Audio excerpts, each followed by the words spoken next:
Hey everybody, book time again. Today's is a little odd just because of where it's from more than what it actually is.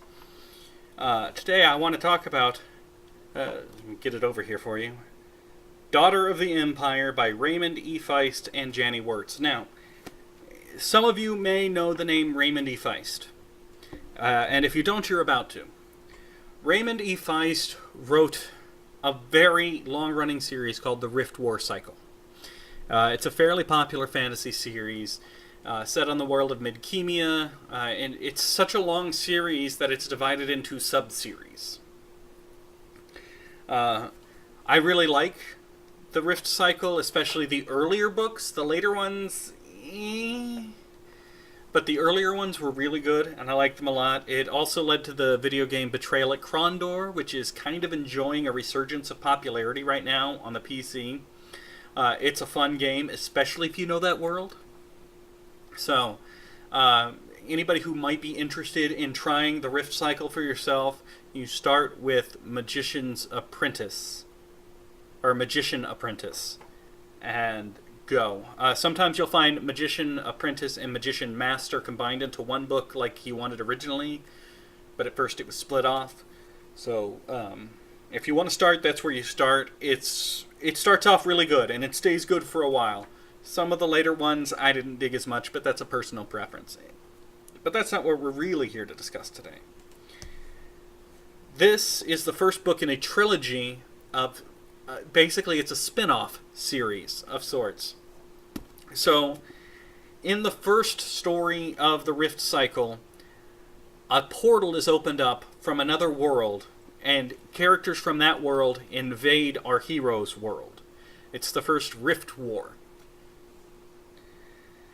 After that war is over, or after the rifts are closed, and other things happen and other dramas go on in Midkemia, this series takes place on the world that was actually invading.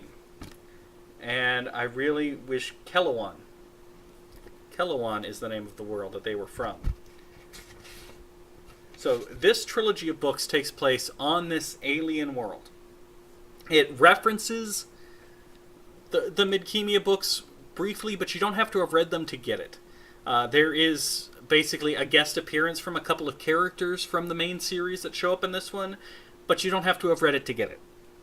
So why am I recommending this one over the main series? Because I like this trilogy a lot more than the main series. The world is interesting. The world is very different. Midkemia from the Rift War Cycle is relatable. I mean, it's your fairly standard medieval European fantasy setting style, right? You understand the politics. You understand the world. We're there. These are the alien invaders whose ways are so different that it takes a while for our heroes to wrap their heads around them, and it's told from their point of view. They come from a world where metal is almost non-existent. That in and of itself makes it fairly interesting culturally. What brief pieces of metal there are valued above all things. Most things are made from lacquered, enameled wood.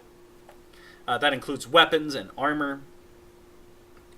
Honor is of most importance to these people. They have a very unique take on honor, and honor defines everything in their life.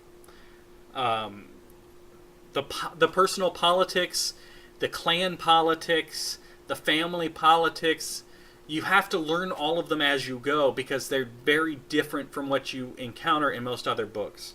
The main character is a woman. That's why it's Daughter of the Empire, and she is the main focal point of the story for the whole trilogy.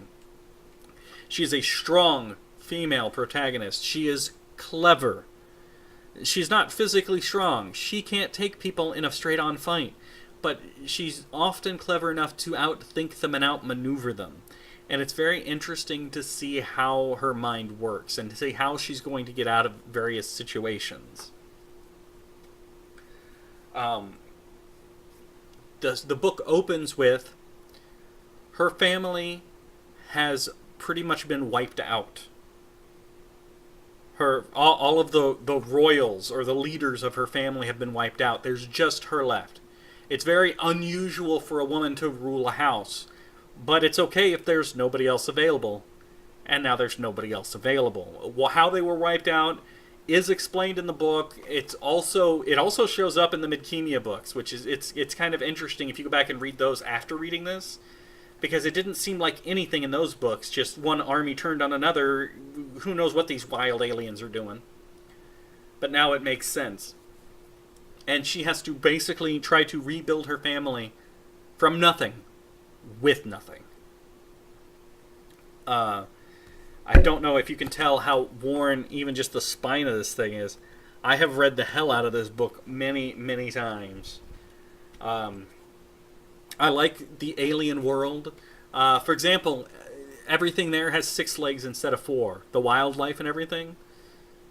6 legs is the normal instead of 4. The temperature is very different, just the climate. The lack of metal. The sense of honor being more important than life.